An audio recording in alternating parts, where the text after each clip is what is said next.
Hello guys. So as many of you guys know, when I'm looking for an area of a rectangle, I always have to go ahead and I have to multiply the length times the width. And when I multiply the length times the width, I get the total area, which in this case would be 8. Okay, which is why today we're going to go ahead and multiply using area model. Now the area model is very helpful because it allows you to have a visual so that you can actually represent the problem using a rectangle just like you would when you're finding the area model.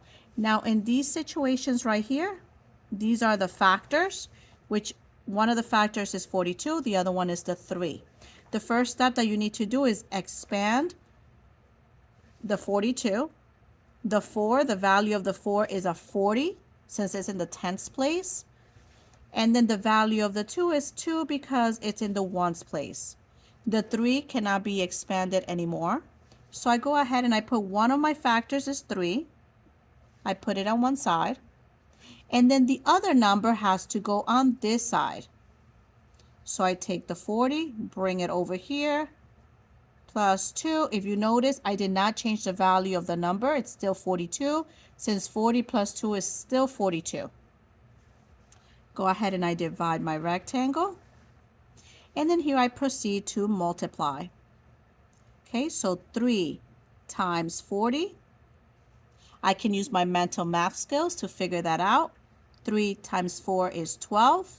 And since there's only one 0, I add my 0.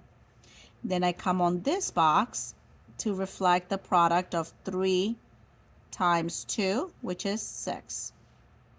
Now these two, 120 and 6, these are called partial products because they're part of my answer.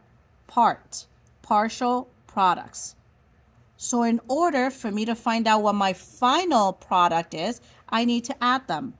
So 120 plus 6, that gives me 126. So this is going to be my final product. This is my product.